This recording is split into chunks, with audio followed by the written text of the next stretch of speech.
Do you ever just redesign characters multiple times? Because I have.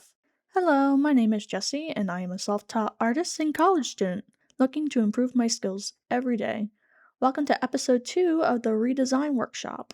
Allow me to introduce Gigi and Elizabeth. I originally made these two characters for Dungeons and Dragons campaigns, but one didn't start at all, and the other was in a campaign that I left after some time due to burnout and lack of character development. I ended up remaking them for private roleplays years later. Gigi was placed into a zombie apocalypse roleplay, and Elizabeth was placed into a Five Nights at Freddy's roleplay. I ended up splitting from the group after some time, and Gigi and Elizabeth were just collecting dust, so I decided that they would benefit from a redesign and have a place in my own original story that I plan on writing. So without further ado, let's get into it. Gigi was originally created back in 2019, I believe, for a Dungeons and Dragons campaign that never started. I don't have her old character sheet. She never had an original design outside of a pit crew that I no longer have access to. But here is a pit crew of what I basically remember on how she used to look like back in 2019. Anyways, her writing was made back when I had all my writing being super edgy, because back then that's what I thought would get attention. She was a evil aligned noble girl who became mute due to physical abuse and attempted murder. I'm not proud of that story looking back at it, and I'm glad that campaign never started. Her name wasn't even Gigi back then either. Her name was Sabby, which I guess was short for Sabrina. Fast forward to 2023, and I get invited to join a zombie apocalypse Minecraft roleplay that wasn't recorded. It was literally just for fun between friends. I couldn't think of an original character, so I dug through the old OC pile and found Sabby. I redesigned her into Gianna Gigi Sabi, the scientist that was on the run from the government. She became mute due to a chemical explosion sometime before the apocalypse started and was covered in burn scars.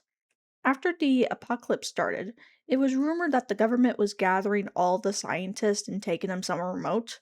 Both Gigi and the guard that the government assigned to her had a really bad feeling and they escaped. They were on the run until the time that the roleplay would have started, where they found a neighborhood that was still somewhat put together with some other survivors and they decided to stay there. For those of you wondering, how do you communicate to others in Minecraft as a mute character? Gigi communicates through ASL and writing. When communicating through sign language to the select few characters who knew it, I would whisper to them signs, blah blah blah. When talking to someone who didn't know sign language, I would either write in a book or throw it. I would write in the book and throw it to them. Or if I was surrounded by multiple people, depending on if someone knew sign language, I would just roleplay in the chat box that she was either signing or that she wrote something and was showing it off to the group. People might say that sounds like too much work, but I found it fun. Especially writing crap in public chat out of context of anyone that was not in the conversation, and getting the reaction of, what the hell are y'all doing over there? I dropped out of the roleplay in 2024 due to some personal matters, and Gigi was just collecting dust, so I put her in my list of redesigns for the year. Let's go over her redesign. Gigi was moved into an original story of mine that is still in the works. How do I plan on sharing this new story? I have no damn clue. I'm piecing things together slowly, just starting with the characters. She's not an evil noble, and she's not a scientist. She is a royal, I should say, former royal artificer, I should say. For those of you who don't know, an artificer is like a magical engineer in the Dungeons and Dragons scene. She ran off when the kingdom started to fall on hard times. For her design, decided to keep a few things in common to her scientist design, like she keeps her freckles, her eye color, and her burn scars. I decided to make her hair a bit more fully pink and a little messy. Her only concern is keeping her hair out of her face, so she doesn't try and keep it all nice. Her burn scars are mainly on the right side, and a last minute change when I was sketching her out was the fact that I changed half her right arm into a prosthetic. Essentially, her equipment was messed with, and one of them exploded while she had it in her hand, leaving her with half of her arm, severe burn scars on her right side up to her face, making her deaf in her right ear, and leaving her mute as well. After some research, I did find out that vocal cords could be damaged due to extreme heat. So that's the logical reason for her going mute due to a explosion. She does have an amulet that can vocalize her thoughts in a sense. She would receive this as a gift when she reached the sanctuary that she was seeking out. She wouldn't use it all the time due to the amulet using some of her magical energy, but she would mainly use it when she worked with important clients or when she was dealing with people who don't know common sign language. For those of you who are a bit stingy about languages in the Dungeons and Dragons world, I do believe that sign language does exist. It's not like mute and deaf characters don't exist in the land of magic, so Gigi would know sign language in the common language. Plus, it's my world. If sign language exists, then it exists. The amulet is merely a crutch to help make communication easier when her girlfriend isn't around. When it comes to how Chi is as a person, she is sweet and smart. Before she escaped the kingdom that she worked for, she made many contraptions to help better the quality of life of the citizens. She has actually made different kinds of prosthetic limbs before for soldiers, so that's how she managed to make herself a prosthetic arm after some time in recovery. I would say it started off as scraps until she made herself one that was more functional. Fun fact, the knuckles of her hand pop out to act like brass knuckles, something recommended to her by her protective girlfriend so that she can defend herself better. And that's pretty much it for Chi-Chi's redesign. She has a shiny new metal arm, more burn scars, and a crazy sense of style. Would you trust her to make you some new weapons and other magical items? What do you think of the contrast between her previous designs to now? Comment down below. Now, on to Elizabeth. Elizabeth was created back in 2021 for a Dungeons and Dragons campaign that was essentially a prologue of a previous campaign. Back then, she was a succubus that was the oldest daughter of a noble household. Instead of finding a husband, she joined an ongoing war in her younger brother's place. The group that she joined, if I remember correctly, were spies that were meant to send info about a dangerous group. She was a baddie inside and out, and we loved that about her. I don't have her original reference, so I used the pit crew to show how she looked originally.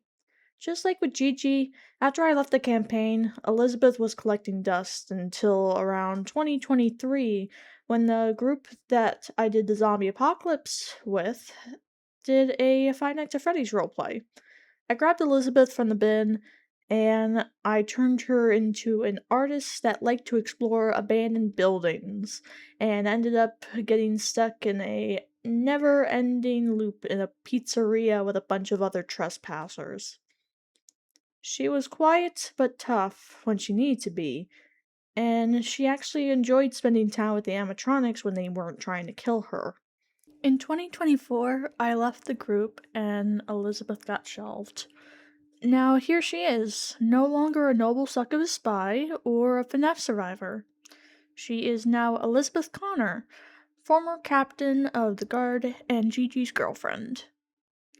She escaped the kingdom alongside Gigi in search of the sanctuary that they now reside in. She has some burn scars from the explosion, but it's under her coat on her right arm. She taught Gigi how to protect herself in case she wasn't able to be there for her, and she tends to translate for Gigi to others. In the sanctuary, she is offered to help protect it using her prior experiences in trade for a place to stay. With war on the horizon, it was definitely accepted. She keeps to herself most of the time and always stands on business, especially when it comes to Gigi. Her look is mainly similar to her FNAF design. Her hair and eyes are the same, and her main color remains green. Her outfit fits the fact that she is a fighter, and the green hairband on her FNAF look is now essentially a hair tie on this new one. That is about it for Elizabeth's redesign. She stayed closer to her FNAF design. She definitely is a baddie and is tough but caring. I enjoyed remaking her and rewriting her story, and I hope y'all like her as well. What do you think about Elizabeth's new look? Does her new story and personality fit the look? What do you think of the contrast between all three versions of her? Let me know down in the comments. Now, with all that done and having both the character sheets finished, let's move on to the last segment of the video. For this speed paint, I'm working on a full body illustration of both Gigi and Elizabeth enjoying some alone time together. You'll notice that I made a lot of changes, but that was due to the fact that I actually went into Line Sensei's Discord server and asked for help with posing and backgrounds. Someone named Aqua RXA joined the thread and actually helped me out and gave me some visuals on what to do. So thank you Aqua RXA for assisting me. With all that said and done, let's discuss the story between the girlies. Gigi was the royal artificer in the kingdom that does not have a name yet because I'm still world building, but she spent her days building machines that would help bring better quality of life to the people and also made prosthetic limbs for soldiers who were injured in battle. It was something she enjoyed doing for some time. Meanwhile, Elizabeth was one of the three captains of the royal guard. She was the youngest woman to reach that high of a rank due to her strength, wisdom, and probably the fact that she's a daughter of a higher ranking noble, but she doesn't like throwing around her wealth ranking. She earned the respect of the royal guard, and that's all that mattered to her. They decided to leave the kingdom together after the newly crowned king decided to demand that Gigi build weapons for his new growing army. Gigi refused and she ended up being threatened with arrest. Elizabeth, not wanting any harm to go to Gigi and not agreeing with the king's demands and actions, helped Gigi slip out. In a random town they were hiding out in, they heard of a sanctuary full of druids and dryads that may be able to help them stay safe, so they made that their destination. On the way, they had to run into many bounty hunters that were hired to bring them back, but they would avoid them for the most part. One night, however, one of them snuck into the camp and tampered with the equipment that Gigi had brought with her, while she and Elizabeth were distracted elsewhere. It was done out of the assumption that she simply wouldn't be able to use it and it would be easier to capture her. The next time Gigi used the equipment, it ended up exploding in her right hand, taking out half her arm and burning the right side of her body. Elizabeth was across the table when it exploded, and it only burned on some of her right arm. Knowing the sanctuary wasn't too far, Elizabeth abandoned all their stuff in their camp and carried a wounded Gigi there after patching up her arm. At the sanctuary, they took Gigi in and took care of her. She made it out with half her right arm, burn scars, and loss of hearing in her right ear. However, she wasn't able to talk either. The damage of the explosion was enough to damage her vocal cords. Elizabeth negotiated with the leaders of the sanctuary in the meantime, warning them of the possible war and offering to help increase their defenses in trade for shelter and care for Gigi. They accepted. When Gigi healed up more, she made herself a prosthetic arm and offered to help them with researching better defenses for the sanctuary, in which they also accepted. Gigi and Elizabeth learned common sign language together so that they could communicate easier, and they were finally able to have some peace together. Mind you that this is a story that I am still working on, so things aren't perfect and details may change. This overall story that I'm working on has no end goal just yet, but I do want to share it with you guys. I could either make it into a novel, small animated series, a webcomic, or I could transform it into a live campaign to have my friends play. That would mean I would have to read D&D rules and stuff, but honestly, I'm not focused on what I want for the end product just yet. I'm a college student and my schoolwork needs to come before my projects and channel. The story as a whole will sound better once it's more developed, and over time I will have an end goal set. For now, Gigi and Elizabeth's story is a good start, and it gives a good sense of direction to go with for now. This illustration is meant to show off their dynamic, while also being a means of practicing posing and illustration composition. Elizabeth leans against the tree with her axe in hand, relaxing while being prepared for any danger that heads their way. And then there's Gigi, sitting down, seemingly reading her book and looking up to Elizabeth to show that she's paying attention to whatever Elizabeth is ranting about today. You could only imagine what kind of tea is spilt when they're alone together. They love each other and will stand together against anything they face in uncertain times. Hello, editor Jessi here.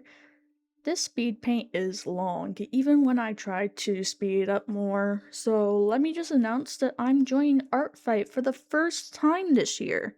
For 2026, I'm only using 5 characters, which involves these 2 lovely women.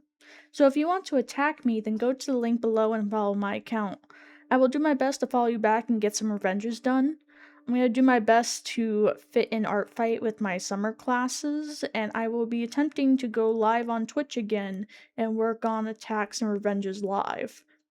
Now, back to the video. We are finally at the end of the speed paint. This illustration took 10 hours to complete, and I'm extremely proud of it. I'm glad that I went and sought out advice on how to improve the poses. If you ever need a second opinion or advice, definitely do not be afraid to ask for it. There are people who genuinely want to help, and because I asked for advice, I ended up doing my girls justice.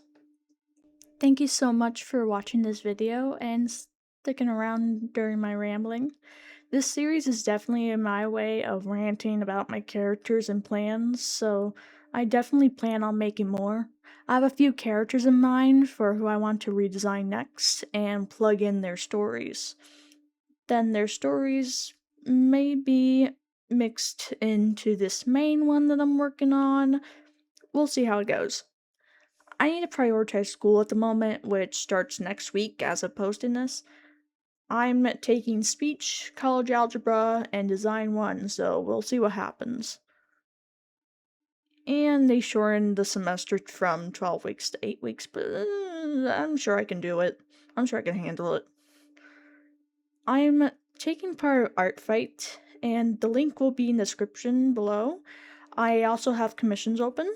I'm currently unemployed and have bills to pay, but I also need to save for a new computer because this one I have is slowly trying to die on me, and I need a working computer to do all my classwork and projects and to even do my online commissions. If you're interested, I have my Artistree in the description below, or you can check out my Ko-Fi. I have pay what you want sketch commissions. Every little bit helps out. I promise there will be more content on the way. I'm actually starting to work on the scripts for the animated short film that I plan to start this year. With how school's going, it's not going to be completed this year, but I can at least get started on it. So my next long video will either be episode 3 of OC Redesign Workshop, or me working on the script and character sheets for the short film animation. If you enjoyed my video, hit that like and subscribe button, and I will see you in the next video. Happy Pride Month! Bye bye!